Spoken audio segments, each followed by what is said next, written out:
Hey everyone, and welcome to Real Life Real Crime Daily for Friday, June 9th, and I'm Jim Chapman. I'm Woody Overton.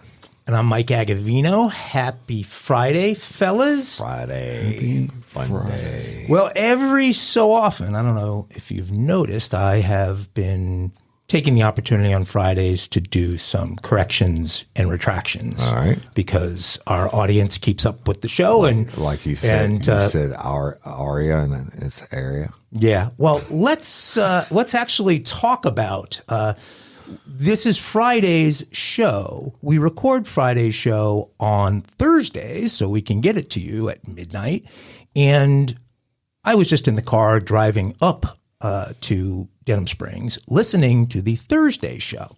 And so the correction and retraction here, it's actually correction, retraction, and omission, and it comes from myself and Woody Overton. Thursday's show, I completely butchered the name of a region within Mexico. The name of the region is spelled Jalisco.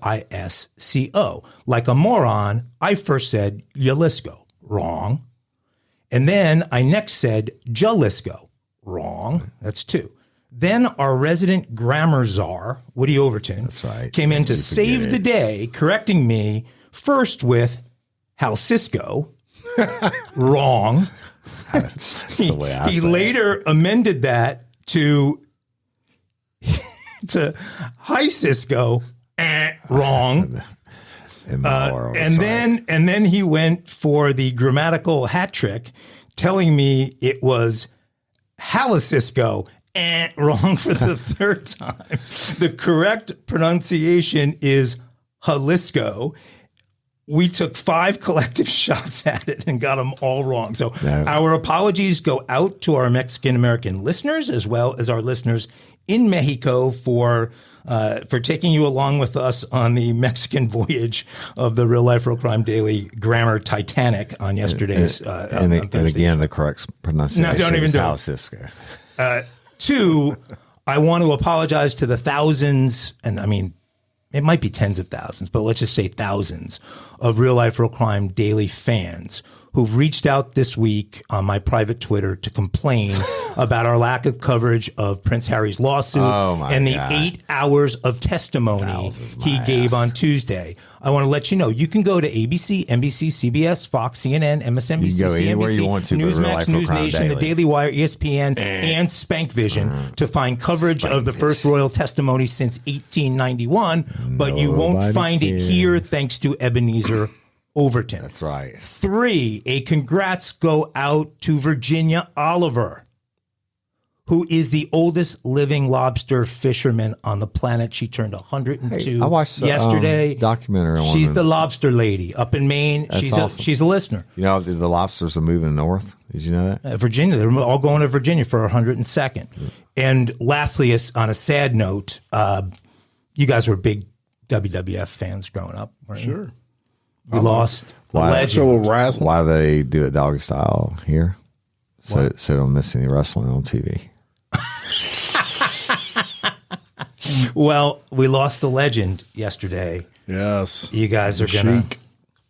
The Iron Sheik. We lost the Iron Sheik, okay, who was actually born in Iran, okay, and his real name was Hussein Khosrow Ali Vaziri, and he became the only Iranian champion in WWE history, winning the heavyweight championship in 1983, which I thought was important, although Hulk Hogan won it back from him less than a month later. Apparently, the feud between Sheik and Hogan has lasted through the rest of their lifetimes. In fact, Sheik tweeted just the other day, "Fuck Hogan," on his Twitter. So he was born in 1943 in Iran and was in the 1968 Olympics as a Greco-Roman wrestler, and was actually quite a man. And we're sorry to see. And our Iranian listeners, I know they're more than give a shit about the rules. Please tweet in to Mike how he butchered those names. So you can correct it next Friday. Love it. Love it. Look, All right, let's do some crime time. well, right before we get into that, anybody got any Matt Rife tickets? They can Oh my God. So what's the story on that? What is the story? Look, I have no idea. I pull up Facebook yesterday and my feed is dominated. My wife commented on Chase Tyler's wife's commented on it. Like Chase Tyler she's who does the music for Life for Crime, and Chase Tyler band. Shout out to them. He has a big fascination with Dolly Parton, and he always posts about her. So Lindsay posts about this Matt Rife guy, and my wife commented something about how evidently she follows it or something, I don't know. And then Jim sent the thing last night, and I'm like, I'm pretty sure that dude's not playing. Wait, so this is a real guy? Yeah, it's a comedian. Apparently he has a bunch of TikToks or something. I think he started on Disney or something. Yeah, he was on Wild and Out on MTV. But basically, he's swole like me. I went into a rabbit hole researching after. He's swole like me, and he's got all the abs and everything. This is he's the Marky Mark. This is a little boy Marky Mark of comedy. Facebook boy candy for the wives. Is that what we're looking at here? Probably a few wives have had that mental picture in their mind when they're. But he's not on. He's not on tour. He's not coming. No, he's on tour. He's coming to New Orleans to sing a theater. Yeah, he's going to be at the Singer. He gets like $175,000 a show. Yeah. Can he sing? I have no idea. He's not a singer. He's a comedian. Oh, well, Woody just made it sound like. So does he to sing a theater. come out in a Chippendales outfit and do his? He must do his stand up. I can guarantee you two places I'll never be: the Angola Rodeo and Matt Rife shows. Me too, brother. I'm with you 100%. And you guys got hall passes on Friday night while the wives were at that show. Yeah, that's right. All right, on to some serious crime news. And we reported to y'all in some previous episodes regarding Sergeant David Poirier and Corporal Scotty Canizero. Dennis Springs, basically native police officer that died in line of duty. Yes, and also Corporal Scotty Canizero. They were in that helicopter crash that took place with the Baton Rouge Police Department. I believe they were in the Port Allen area when it went down. Yeah, they were across the river and crashed in a cane field. So the FAA has been putting together, what occurred or what they feel like happened. And one of the concerns was that chopper was missing for so long. And they didn't know it was missing. And they had no idea. Yeah, correct. Yeah. It was some 8 hours, something like that. And federal agencies started looking into see about a distress locator signal that is used in these situations. And they said it was either not activated or never arrived during Baton Rouge, the BRPD's deadly chopper crash. Baton Rouge Police, the Federal Aviation Administration, and the National Transportation and Safety Board each have investigated, and they just cannot find a reason as to why this distress signal locator was not transmitting. Federal mandates require most aircraft to be outfitted with these locators. They're known as ELTs, or emergency locator transmitters. The mandates were fueled primarily by the unsolved disappearance of a Louisiana congressman named Hale Boggs. I don't know if you remember that one, Woody. He went missing in flight along with an Alaska congressman in 1972. So Woody was a little young one back in those days. I remember that somebody did a documentary about it. So when this ELT works as it's supposed to, a distress signal ends up at one of two places. When it's activated over land, the signal is routed to the Air Force Rescue Coordination Center in Florida. However, when it's over water, it's sent to the U.S. Coast Guard. Right. So according to Scott, they had no indication that an ELT that was on board the BRPD helicopter was ever activated. Yeah. So I don't know if that sheds a whole lot of light on anything, but it answers the question as to how nobody knew there was an incident. The shock value of this story, if you will, is they still didn't know they were missing. It was a family member that realized one of them hadn't come home, and then they called it in. And actually, one of them's dad or stepfather-in-law went in. Yeah. Well, the crash, as you're discussing, it was discovered many hours later after the father of one of the pilots grew concerned. Yeah, but BRPD never knew they were gone. No, the man called police, shared the officer's last known location because he had him tracked him with his cell phone. He tracked him as far as he could to like a field or something, and had to call him in. Yeah, that's right. But rest in peace, brothers. And when they go up, they don't go up with like 8 hours worth of fuel, do they? Can they be airborne for 8 hours? And I'm sure they changed the policies, et cetera. But they're kind of their own unit. They do their own thing. Yeah, but they were out assisting, and nobody in the heat of the moment, and then 8 hours afterwards, no one even realized they were gone. And is it an NTSB report that we're waiting in terms of the cause of the crash? Well, the FAA is heading it, but there's several different agencies. But BRPD has their own. That's come out, right? We don't know. We still don't know why it takes. You wouldn't believe how long it took. It takes like a year to get any solid answers. They reconstruct the whole helicopter again, and try to figure out if possible. Let's bring you back to Louisiana, and this is, y'all up north and stuff like Shane McBride in Wisconsin. They actually have black bear hunting seasons, Mike. And it's one thing I've never killed is a bear because we don't have that hunting season here. Although a grizzly in Alaska, where you have to fly in by plane and remote camp, is on my bucket list, but it's $30,000 just to show up. In Louisiana, it's the bear sightings used to be rare, but like on Bloody Angola, the Burl King episode that dropped yesterday, one of the prisoners saw a black bear on the grounds when they went and got the warden and brought him out there, and he was like, "That's great, leave him alone, let him run."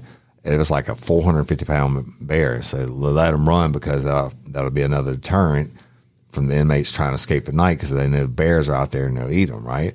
But you do not want to shoot a bear in Louisiana. I had a judge, and I won't say where, who had me come polygraph his son because his son got arrested for shooting a bear at nighttime, and he believed his son didn't do it. Well, guess what? His son did do it. He failed the polygraph.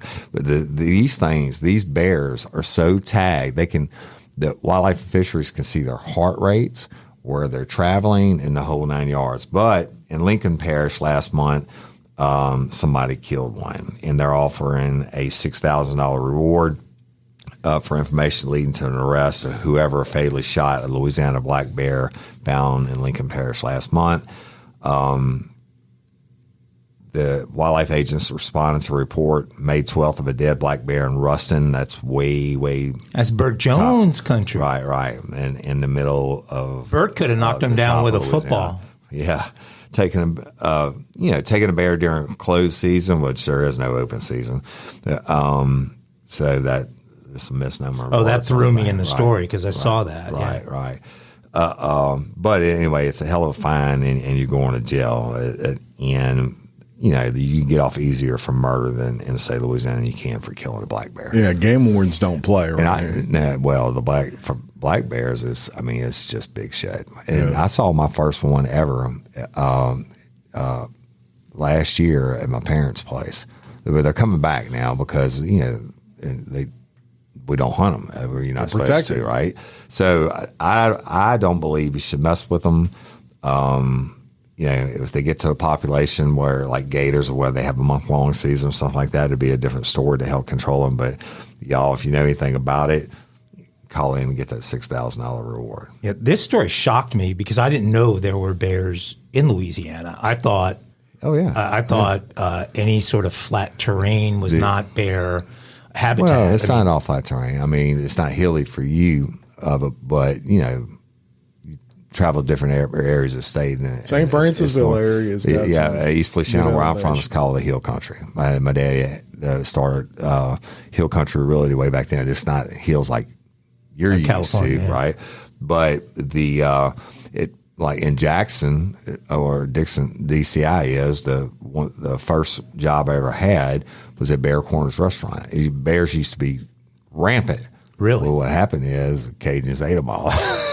That's the truth. So anyway, in California, it's freaky because so many homes are built on the foothills of the mountains, and bears come springtime are coming down those mountains and getting into garbage pails and all kinds of stuff and tearing these neighborhoods up, and there are a ton of them. And just like you can't.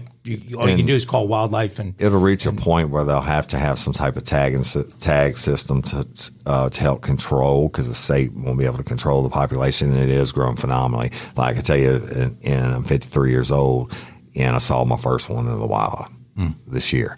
But until then, don't shoot them. Not in Louisiana. Yogi Bear. I've got a couple of updates for you guys.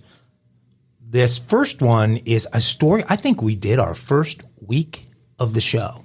If not, maybe I know we did it in January. And it's the story you remember in Norfolk, Virginia, where the first grader, the 6-year-old, gets a gun, puts it in his backpack, and shoots the teacher. Right. And at the time, Woody, I remember you saying, "Mama's going to jail." Well, I remember you saying two things. Yeah. That teacher's going to get a lot of money. Yeah.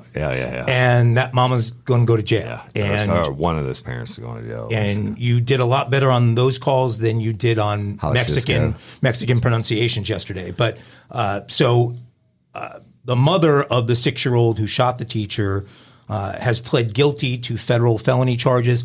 I think this actually came together in a pretty cooperative way. The mother felt horrible about what had happened, right. and so the mother of a 6-year-old boy who brought the gun to school pled guilty to new federal felony charges as part of a deal with prosecutors. Her name is Deja Taylor. She's 26. She was charged with unlawful use of a controlled substance while possessing a firearm and with making a false statement while purchasing the firearm, specifically a semi-automatic handgun, the federal complaint states. Her attorney, James Ellison, said Taylor's guilty plea was, quote, an agreed procedure which eliminated the need for the government to take the case to a grand jury. So what do you call that again when you do that?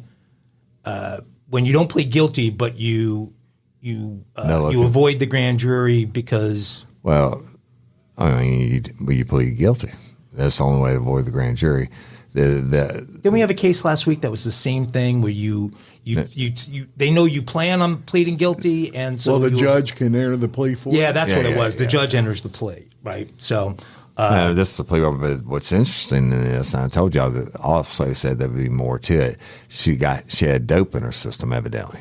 They're saying illegal. And when she purchased the weapon, right. So which means they really went hard after putting something together there. Yeah. But our actions follow very constructive negotiations we had with the federal authorities. The terms of the agreement, which we believe to be fair to all parties, will be disclosed when we enter the guilty plea. So when we enter the guilty plea, that's her lawyer. Right. She'll enter that guilty plea later this week, possibly early next.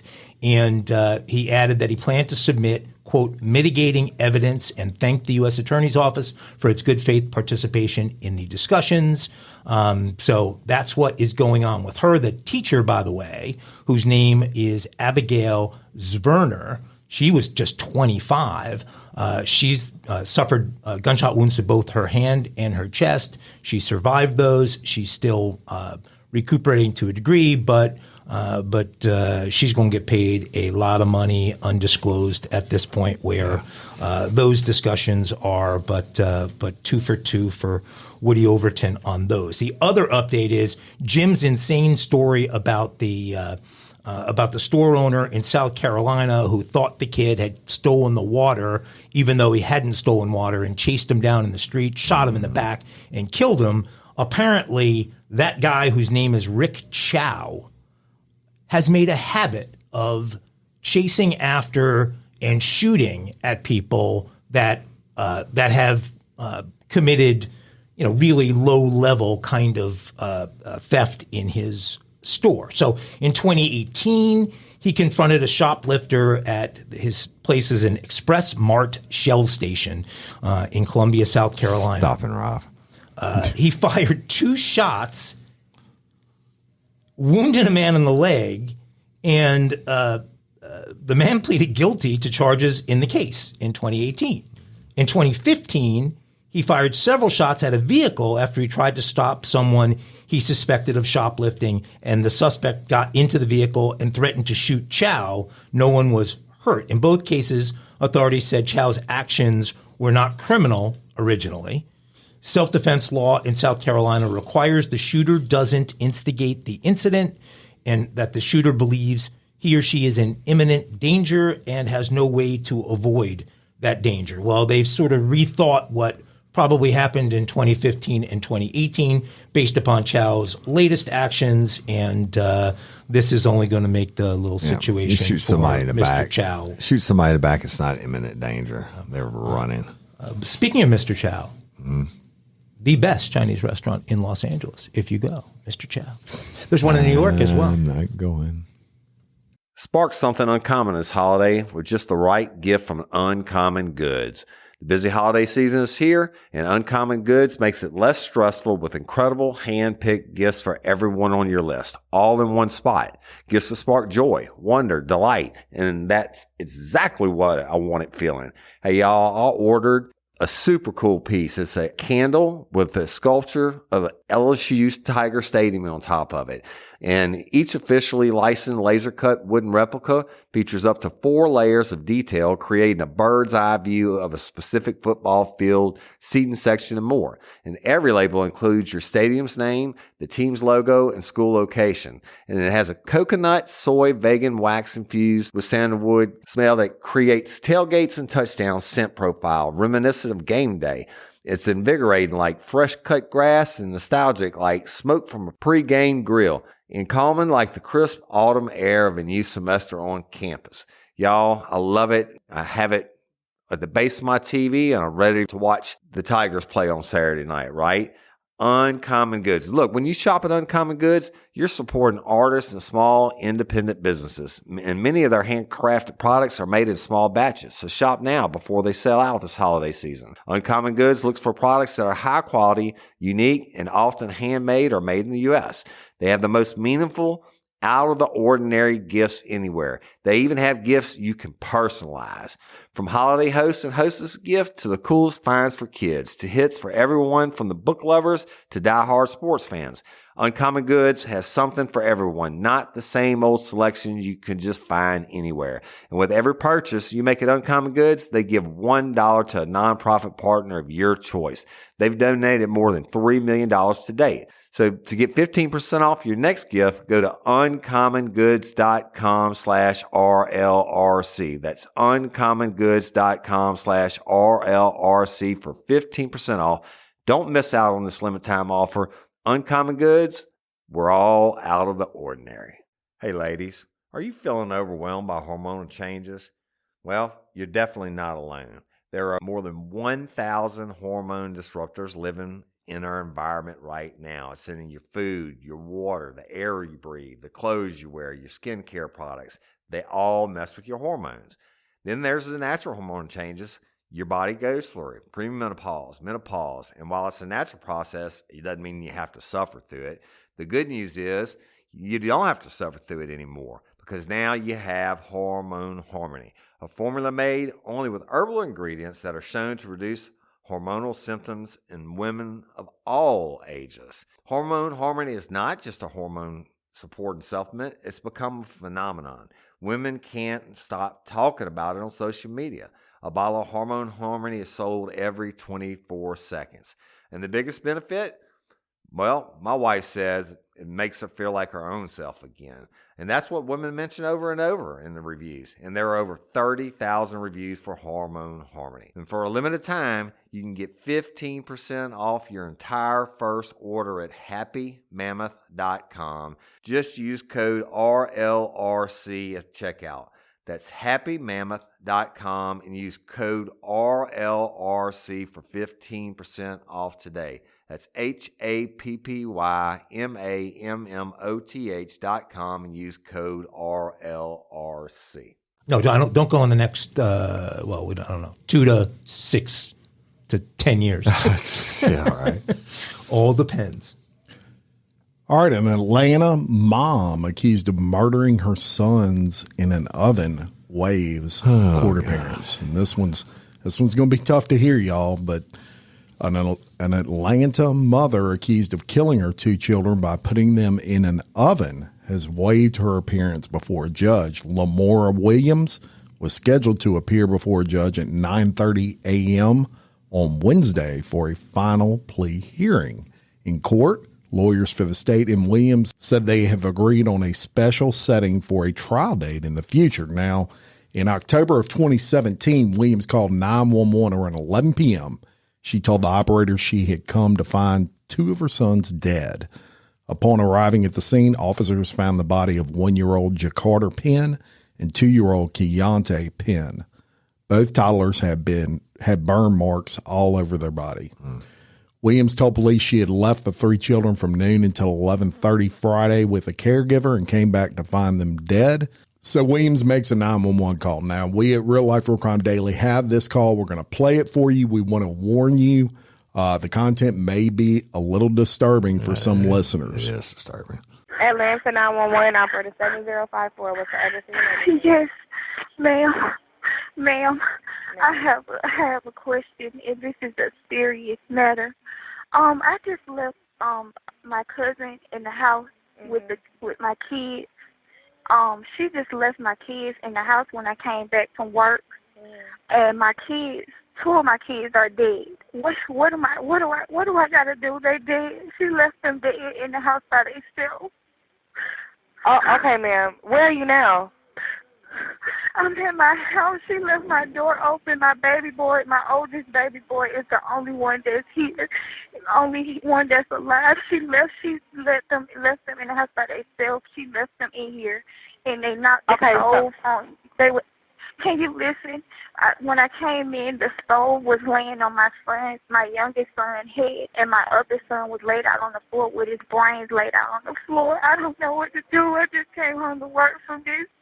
And she just left my baby dead. Okay, ma'am, I'm gonna get EMS and I'm gonna get police and fire at the location. Can you tell me where you're located? Ma'am, I can't even talk. This is so serious. I'm so scared. I don't want to get locked up because I was at work. Okay, ma'am. I understand that you're scared. I completely understand, but I need to get some help out there to you now. Can you tell me where you're located? I understand that, but can you please help me? Like, can you please tell me, like, I don't want to get locked up because this is not my fault. I had just came home from work. Came home from work. Yes, ma'am. I just came home from work. Okay. Ma'am, the first thing that I need to do is get some help out there to you. I understand that you're upset and you're scared. They've been in here dead. Like, it's no way in the fuck. She left my baby dead. Okay. And I don't have no way to reach her. If you're not sure, if you were at work, ma'am, listen to me. If you were at work while this happened, then the responsibility is going to fall on your sister. That's who you left them with. Okay? Okay, hold on one moment because I'm going to also get EMS on the line as well, okay? Yes, Hold please. on one moment. Yes, ma'am. Stay on the line with me, though. Hold on one moment for me. Okay.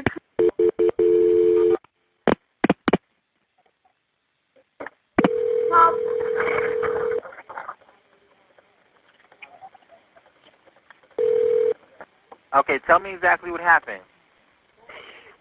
When I just came home from work, my babies was stuck in the stove dead, and I just came home from work. My cousin was babysitting my kids and left my kids dead in my house. Ain't no telling how long they've been in this house. All right, wait. So is your son, is he obviously dead? Is he breathing at all? Can you tell me he's dead. He's burnt. Both of my children are dead. Their head is burnt. Their skull is laying on this floor. The stove is, one of my babies is stuck. The stove is pulled over and everything. She told the dispatcher that her cousin was babysitting and left the children alone, but then she asked the operator to assure her she would not be blamed for their deaths. Can you help me? Like, can you please help me? Like, I don't want to get locked up. I had just come home from work. Now, I ask all of you. That's not what you do. If you're innocent, would you be concerned at that point in time on being arrested? No. Not the first questions you ask. So investigators had that same inclination, y'all. Mm-hmm. And the charges laid out in a warrant for which stated the 24-year-old mother put Jakarta and Keontae in the oven sometime between 11 p.m. Thursday and 1 a.m. on Friday. A third child, 3-year-old Jamal Penn, was found in the home, but he was not injured. Now, at the same time Williams was making her 911 call, the boy's father, Jamel Penn, was also calling 911. He told the dispatcher Williams had just video chatted with him, showing him the dead bodies of his sons. She video called me, showed me this, and I seen it, Penn tells the operators. I think they are really dead. Brenda Williams, the mother of Lamore, said her daughter has a long history of mental illness, and she believes Lamore snapped after breaking up with Penn. Lamore Williams has remained in custody at the Fulton County Jail since her arrest and is facing 2 charges of murder, as well as charges of child cruelty, lying to police, and concealing a death. That is absolutely nothing. One of the worst stories I've ever covered. It's horrible. Disgusting. I don't even know what you do with people like that. I don't know what you say. You send her to murder by you. Yes, that's absolutely. Right. You cook her on broil. Yeah, it takes all kinds to make the world go around, right? Well, around here in Louisiana, we bring them out in the middle of the spillway and put them in a crab trap. Murder by you. Yeah. Right. So, y'all, let me tell you a Florida story. A Florida teenager repeatedly stabbed his ex-girlfriend, a high school star softball player, then slit his own throat Saturday after he followed her to a restaurant where she was having dinner with her mother. Spencer Ross Pearson, 18, tracked his ex-flame, 17-year-old Madison Schemitz, to Mr. Chubby's Wings in upscale Ponte Vedra Beach in Jacksonville. The recent graduate had been stalking and harassing Schemitz since she broke up with him in April. She was eating with her mother, Jackie Rogue, and friend Casey Estep when they spotted him seated at a nearby table. They got up to leave and pay their check, but he followed them outside, and he grabbed Schemitz by the arm and stabbed her approximately 15 times in broad daylight in front of the restaurant. Jesus. Rogue tried to intervene. Pearson slashed her in the forehead and leg. That's her mom, y'all. A Good Samaritan, Kennedy Armstrong, was sitting in the restaurant's parking lot, and he heard the scream, and he rushed over to help. He said, "You see 2 girls in trouble getting attacked by a guy. I would hope most people would do the same." Amen. Kudos to the mom. I think she's the real reason the girl's still alive. Pearson then turned the knife on himself and sliced his own throat several times, telling witnesses he was attempting to kill himself. The alleged perpetrator and 3 victims were taken by Emerson Nearby Hospital for serious injuries. Schemitz was stabbed in the back and suffered damage to her spinal cord, which left her temporarily paralyzed. The bad guy suffered severe injuries to his right hand, including an artery and several ligaments, which required surgery. Anyway, y'all, another horrible story, but at least she's alive, right? Yeah, but that's just absolutely crazy. Middle of public. Oh, let me retract it. I don't have to boom it, but the Armstrong, I think, was the guy that rushed over to help. That Pearson, the bad guy, is still in the hospital in critical condition for slashing his own shed, and he's charged with 2 counts of first-degree attempted premeditated murder. A lot of crazy out there. Right.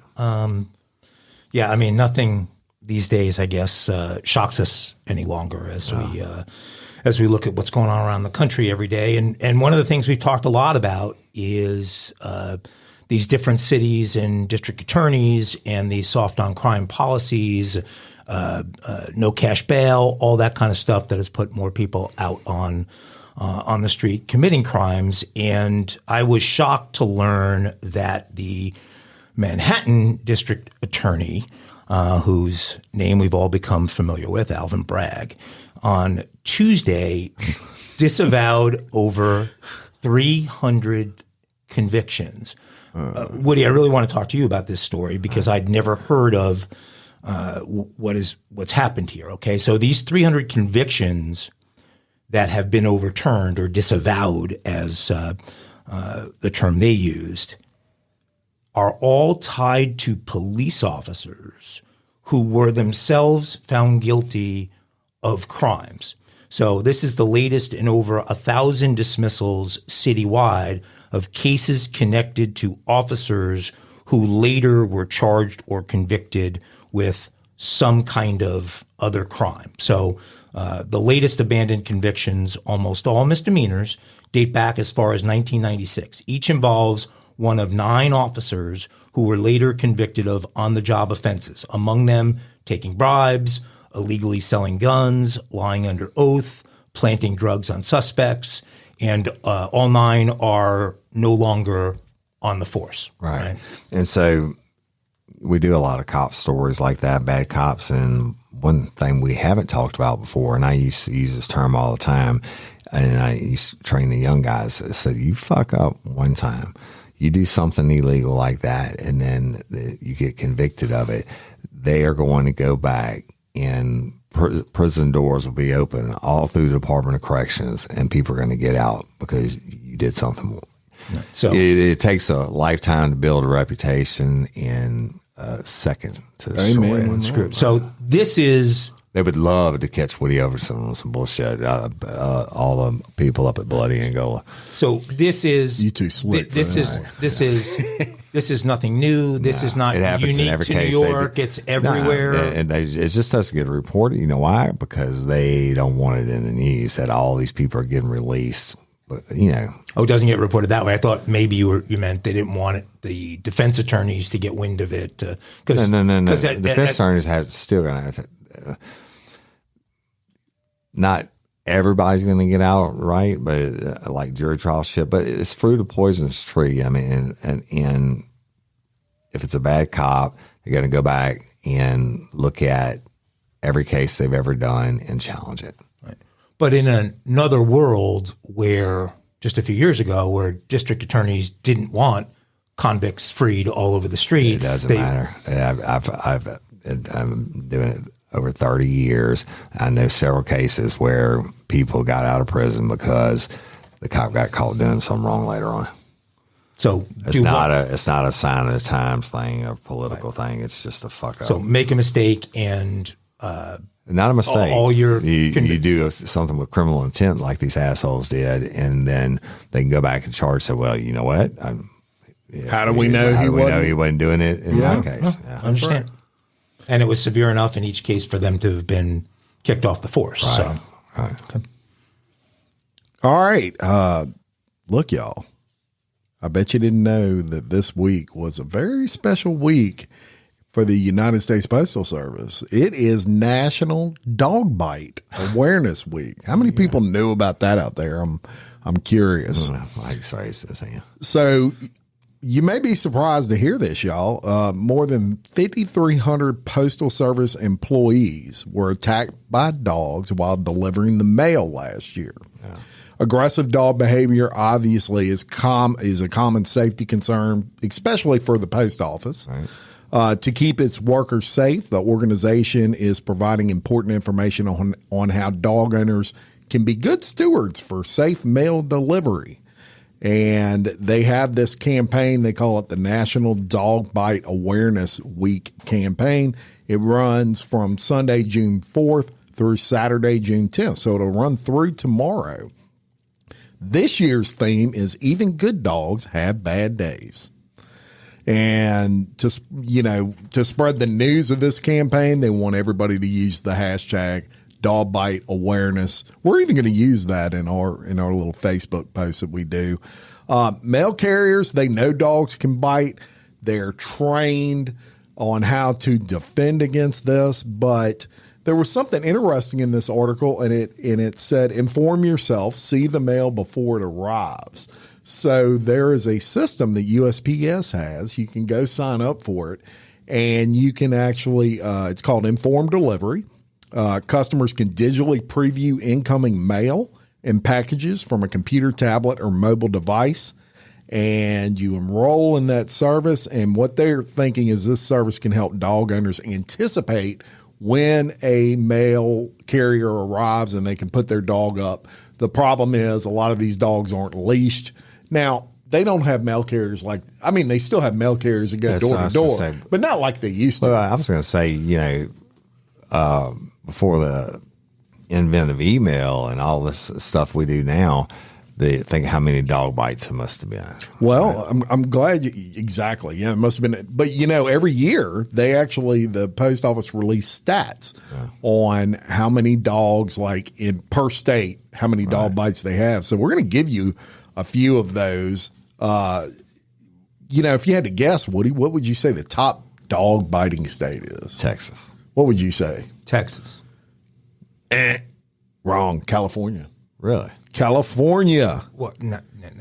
That's raw number though. Per capita, it's Texas. We didn't say per capita. I just said total dog bites. Okay. So California 675. Boom. California 656. Texas 368. What? So less than half. And Louisiana, nowhere on there. New York is in third, Pennsylvania in fourth, Ohio in fifth. Now, cities. Yeah. How about cities? We'll get into that. The largest city for dog bites. Any guesses? Houston. Chicago. Not Chicago. Detroit.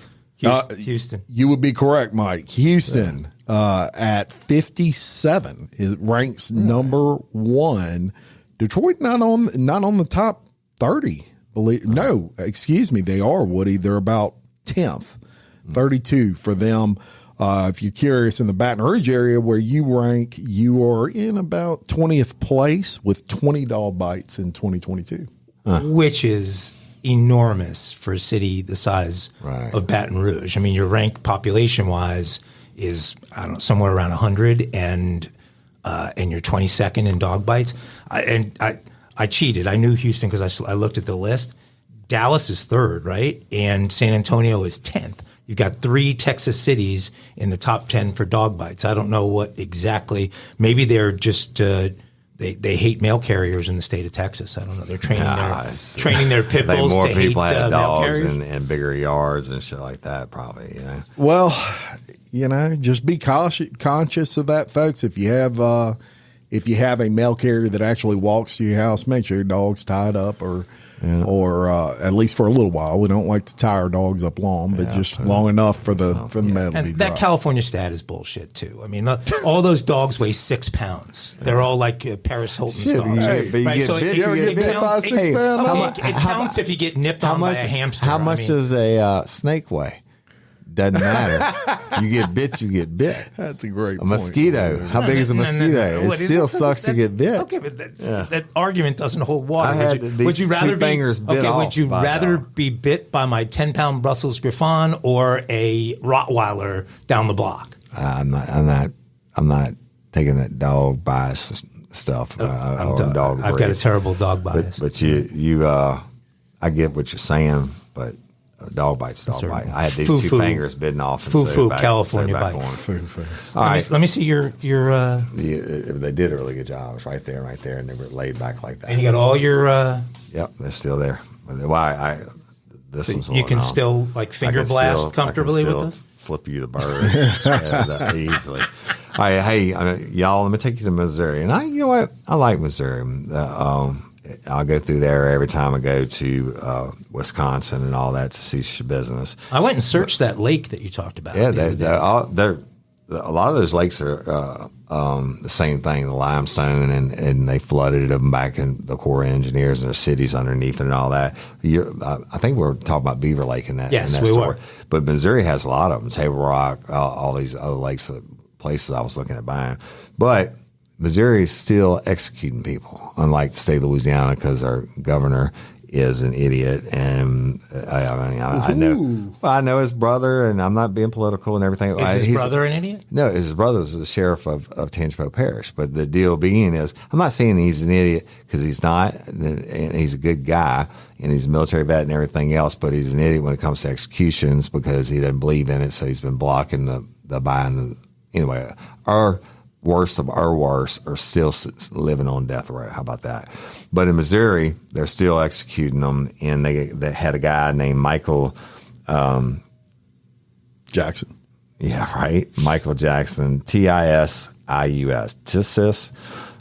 Whatever, piece of shit. Michael Tisius was executed Tuesday evening, and y'all, he was executed for shooting and killing 2 jailers more than 20 years ago during a failed attempt to help someone else escape from a rural jail. And his final meal, and if you go listen to Bloody Angola, Jim and I have covered last meals of a lot of inmates. A lot of them. Whole episode. Not this guy.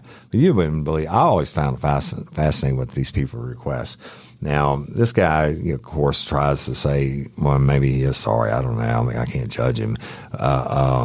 His last words, and he was like, I wish I could have made things right and all this, blah, blah, blah, whatever.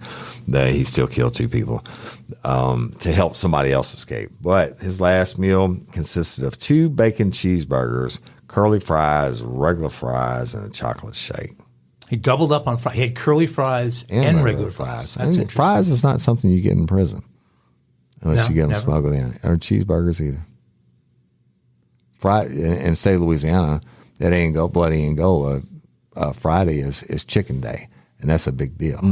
Huge deal. Well, if it was, Jim, your last meal, what would you have as your last meal? Oh, man. That's a good question. That's a good question. I think I would, there's so many good ones.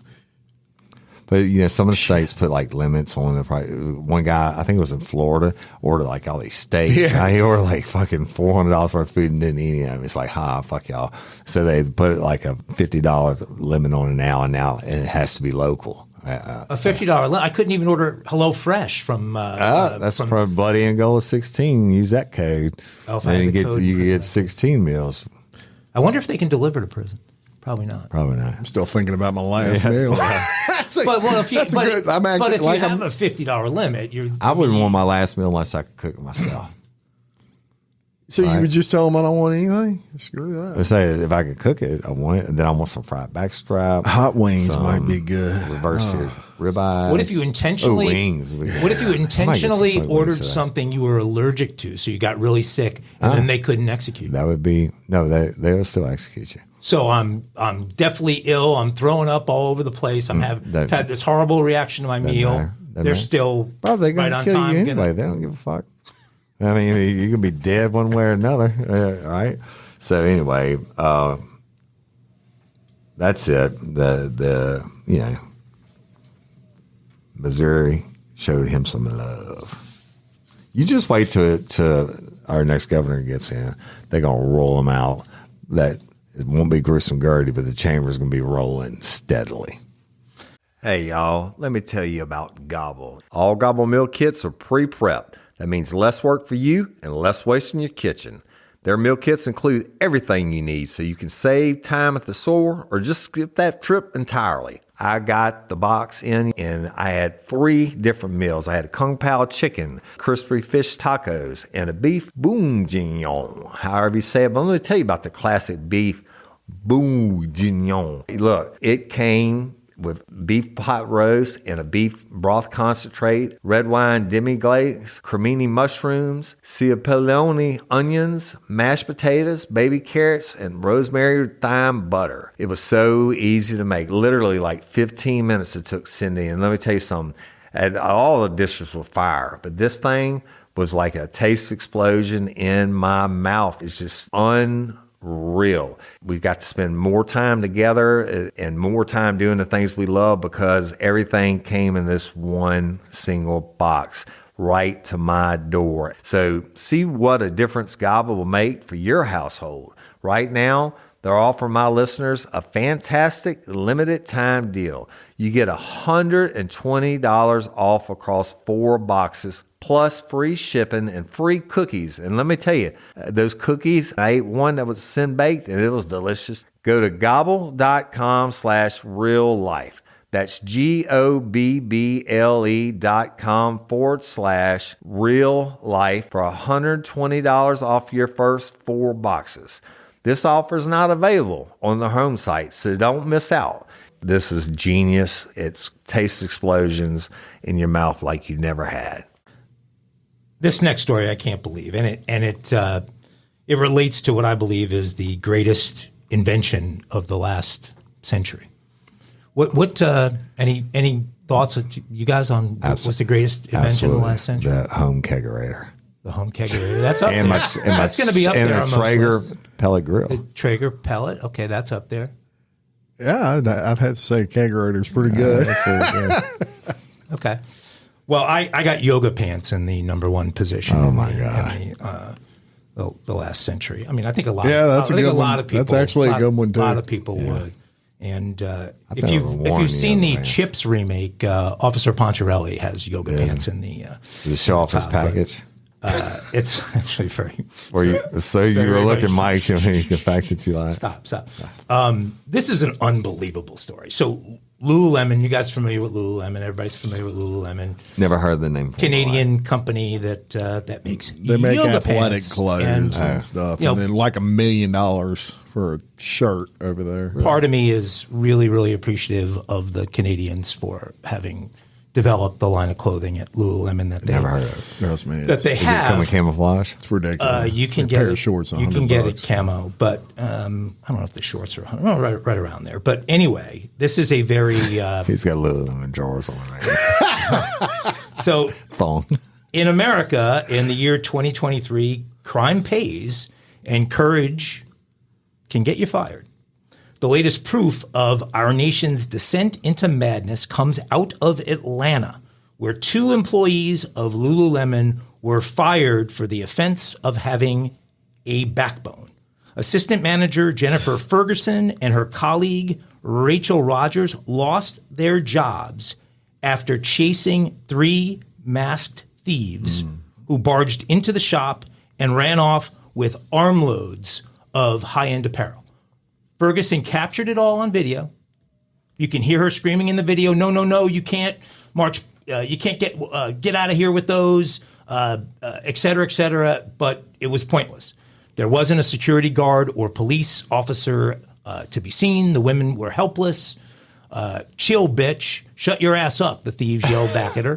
Chill, bitch. And apparently this happens all the time. The store has been burglarized nearly a dozen times. So can you blame the women for hitting their limit and getting pretty frustrated by all of this? We educated all our employees that if someone comes in and they rob you or they steal, you are not to chase them anywhere. Absolutely. Why? Number John one, Wayne's dead hero. You're probably going to get killed or at least, beat down. But number 2, once you let someone do that and they get away with it and they don't get fired, every employee in the company is going to start chasing people every time they steal something. This is why the city of Chicago and Michigan Avenue is empty. No stores. This is why San Francisco is falling apart. This is why Nordstrom, CVS, all of these companies are locking all this merchandise. What has happened is because of those kind of policies and companies reacting that way, it is a free-for-all Mike, across nobody's America. life is worth Lululemon shorts. Wait, I understand your view, but let me tell you something you don't know about me. When I retired from the state police, I got a contract with one of the nation's leading jewelry companies, but they're very upscale. And most of the states they're in, they're the only Rolex authorized dealer. I used to go in undercover and get them to, display too much merchandise in one time because that big deal was they get the Rolex on the counter and people would run out with them, right? And in the first year, I implemented my program, which is don't chase them and everything else. And I'll tell you what, and don't press the alarm button if an armed robbery is going on, because that'll get you killed, because I'm going to have somebody monitoring, police being radio. That's my getaway driver, and I'm going to kill everybody in the store. That first year I implemented my programs, the head guy who has private jets, plural, called me in to do his own family security. And he said that's the first time in 27 years he didn't have to file an insurance claim, whether one of his employees getting hurt by trying to stop something or no merchandise left the store. The deal being is, whatever your views are, and then Sergeant Vicky Wax, 27-something year veteran, Baton Rouge PD, working at Walmart. And a guy comes in for a $10 DVD, and she goes to stop him, and he takes her pistol and kills her. You never know who it is that's coming in. This guy was a 3-time felon out on parole. It's not worth seeing a dead body for any kind of merchandise. Well, this is why you have to train your people to use good judgment.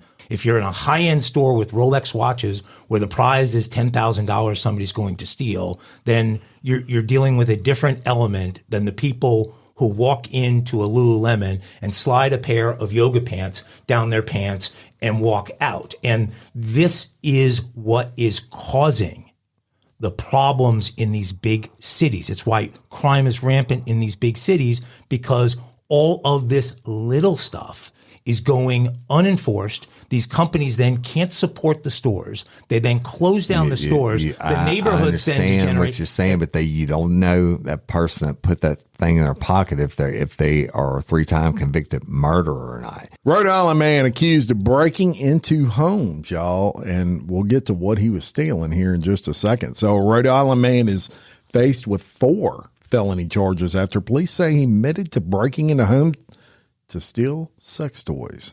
Nice. He reportedly claimed he wanted to give his birthday gift. That's a gift he keeps on giving, Woody. Right. Benjamin Nadrowski was arraigned before a judge in district court Tuesday morning on 2 counts each of entering a building with felonious intent and attempting to break and enter. According to police, officers were dispatched to a home on Power Street for a report of a suspicious person. The dispatcher told the police a person was trying to break through a window. When police arrived, a resident of the home said he was getting ready for bed. He saw someone standing outside the window on top of a chair trying to get through the bathroom. The resident told officers the suspect apologized and said he had the wrong house, then left in a white vehicle. The resident described the suspect as a white male with blonde hair driving a white Kia. About an hour later, the resident saw the same vehicle approach another house with the door open. As police approached the scene, they observed a man matching the description of the suspect going through a dumpster with a flashlight in his hands. He was arrested and reportedly told police he appeared into the home on Power Street. He said he was attempting to buy weed, but then realized he was at the wrong location and was confronted by the homeowner. Detectives then asked him about 3 other breaking and entering incidents the week prior. He admitted to entering a home, said he stole a sex toy from the bedroom. When questioned further, he also told police he broke into a home and stole 2 more sex toys from separate bedrooms. He admitted to attempting to steal a makeup palette from an area of a home, but dropped it and ran when a white female tenant confronted him. He told investigators he was aware college students would be graduating and was in the area to try and retrieve items that may have been thrown out. He said he didn't steal any items of value, only women's sex toys he intended to give someone as a birthday gift. Nice. The judge set bail at $2,500 with conditions. He cannot go back to the residence and has to complete a mental health screening. Nice. Yeah. The craziest part of that story is he was going to give him his birthday gift. They're pricey. They're pricey. Yeah, what did you end up paying for that? For the urethral vibrating tubes, like $19.99. I couldn't remember the name of. I don't have any. Something. It wasn't a sex toy. What was the weapon that was a straw that you had a story on last week? That was it. That was the urethra thing, wasn't it? Urethra thing was vampire straws, right? And TSA, y'all remember you can't use your vampire straws going through TSA. Oh. It must be time to get kinky. It's time for Kinky Crimes on Friday. And y'all, this is pretty, all these are pretty funny, actually. This one's really funny. So a Florida couple got busted for having oral sex in the back of a police car with a woman yelling, "Fuck 5-0" during the sex. Florida Highway Patrol troopers stopped Jordan Day, 24, in the early hours of last Tuesday for allegedly driving his black BMW on a suspended license. They offered to give his 24-year-old passenger, Summer Watkins, a ride to a gas station, but she apparently had other ideas. "Baby, we should record an OnlyFans video back here," Watkins said today as it was picked up on the police dash cam. When Day was also put in the back seat of the same squad car, Watkins asked the cop, "What if I suck his dick back here?" I told her she could not do that, Trooper J.D. Morales wrote, just for her to ask again, "Can I suck his dick back here?" After again saying no, the officer left them alone in the back seat of the car for a short period, only later to see what really went down when they reviewed his dash cam footage. Look, when we first got dash cams in, this was a genius thing that I came up with. If I had two suspects, like Burger, whatever it may be, I'd put them in the back of a patrol car together, and I had the camera recording, and they don't know, and you'd walk away, and they were like, "Oh, hide the dope under the seat," or whatever, right? That's probably what he was doing. Right. So, but you're right. I didn't think about that. But anyway, so he said, shortly after I closed the door, Mr. Day took out his penis out of his shorts, and Watkins bent down and began to perform oral sex. I mean, he should have been handcuffed. The Watkins can be heard saying, "Fuck 5-0" while giving oral sex. While Day filmed it on his phone, so evidently he wasn't cuffed, yelling, "Can y'all hear me? She's sucking dick in the back of a state trooper car right now." As the officer stepped back into the vehicle, Watkins bragged, "I just sucked his dick in the back of a police car." To which the officer replied, "I doubt that." The officer dropped off Watkins before checking the dash cam, then went straight back and arrested her for lewd and lascivious behavior in breach of peace, both misdemeanors. Wow. In breach of peace? She was providing some peace. That's kinky. But he's in the back and he's not cuffed and he's got his mobile phone? Yeah, exactly. And that all known as. That's and putting her in the back of the car too. What the fuck is it? A taxi service? That's kinky right there. What do you? I don't care who you are. That's kinky. Funny. Kinky crime. In the back of a police car. How about that? What was the website the other day that somebody used? Run a Hitman. No, it wasn't Rent a Hitman. It was a different one. It was a new one. Oh, the black talent thing you kept. You had the story. I can't remember what it was. But guess what? About the bulletproof cars and shit, but what armed driver? Yeah. No. I'm not. Boom, Jim. You had a copycat to Rent a Hitman as a site that somebody used to try to. But it wasn't a copycat. It was on. It was a real dark one web, on Darknet. Yeah. Legit. We're back at Rent a Hitman again, which is not down. I thought they took the site down. A 17-year-old girl was arrested in Iowa last week after allegedly trying to hire a hitman online and asking them to kill a 7-year-old child. Police say the girl used the website rentahitman.com without realizing the site was a parody. The 17-year-old suspect, who is now in custody, had filled out a request on the website and included the name of the child, where the child lived, and where the child could be found. The owner of the parody website then contacted local police, who arrested the girl after an undercover officer contacted her posing as the supposed hitman. The girl is facing a felony charge of solicitation to commit murder. Neither the child nor the child's family were aware of any impending threat. Investigators found evidence on the teenager's phone that indicated there was a credible threat to the 7-year-old's life.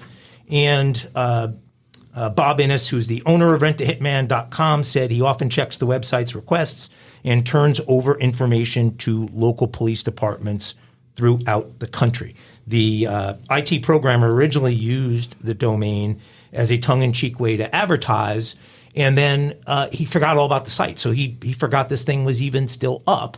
And when he started checking the site's email box years later, he discovered criminals in the making reaching out to either hire hitmen or to learn how to become one themselves. Innes has since used the domain name to turn over suspicious requests to local police.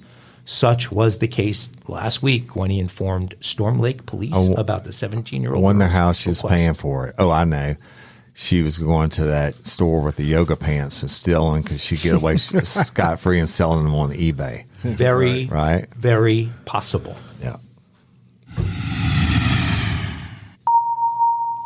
You can now take off that belt and move freely around the cabin.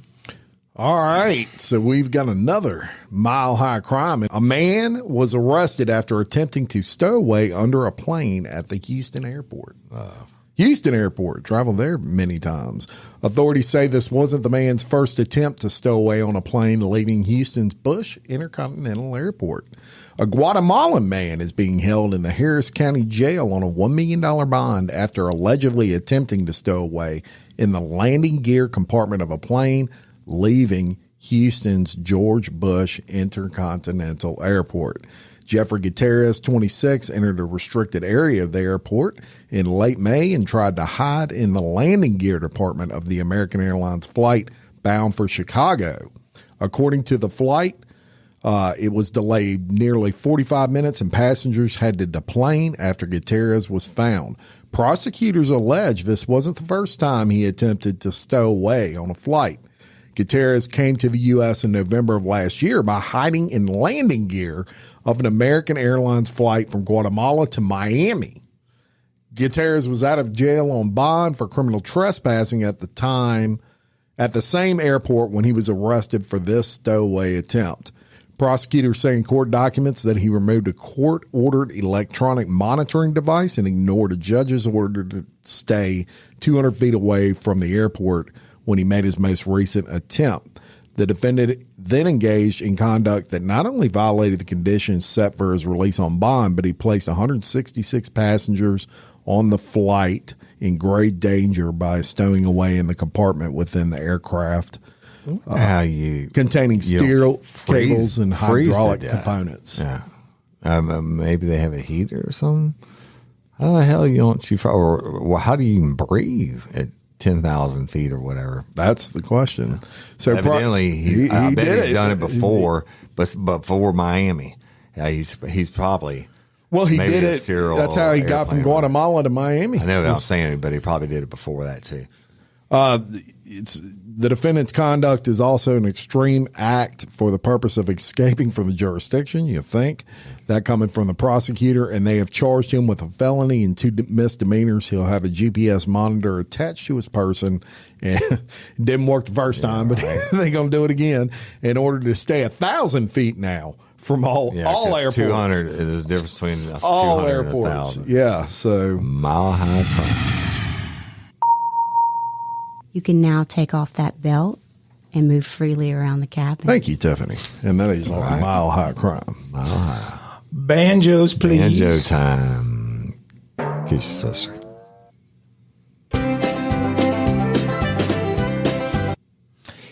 In West Virginia, where you can still have sex with your cow if you want to, a man faces charges in connection with allegedly taking his late mother's Social Security benefits for his own benefit. Where did you come up with that you still have sex with your cow? Because we determined yesterday that West Virginia was one of 2 states that still allow bestiality. It's not a crime. Okay. God, all right. You got to pay attention to my stories, Woody. Yeah, you're right. I do. Sometimes I will carry the theme over to our next session. Right. Gotcha. It's a recurring theme. I gotcha. So back to West Virginia. We love our West Virginian people. We don't have any. I've checked the numbers. They're in the coal mines. They can't get. We a signal. love our West Virginia. They can't members. get an internet signal in the coal mine. So this West Virginia man faces charges in connection with allegedly taking his late mother's Social Security benefits. Michael R. Johnson, 41, of a town called Bell, is charged with obtaining money, property, and services by false pretenses and disposing of property to defraud creditors. Why is he such a moron? Well, his mom be dead, and his mom was still in the house. And so Johnson collected nearly $1,000 a month of his late mother's benefits, totaling nearly $6,000 since her death in December. Late last week, investigators found a decomposed body where Johnson lives, the 400 block of 5th Street in Bell. They were serving an eviction notice at the time. The body was so decomposed that investigators could not determine the gender. The individual we have detained was living here, Sean Snuffer, chief of detectives, said. He was staying at the house while the decomposing body was in the house. Johnson had been living with his mother for 2 to 3 years. Neighbors told investigators that the woman, identified by sheriff's office as Peggy Johnson, had not been seen for several months. quote, I just can't see how someone could live in a house with a decomposed body in it, unquote. Neighbor Norm Atkins said, yes, Norm, we agree with you. Johnson was taken to South Central Regional Jail, and he's going to go to jail, and he is a really dumb, disgusting criminal. Nice. Banjos. Dumb criminals.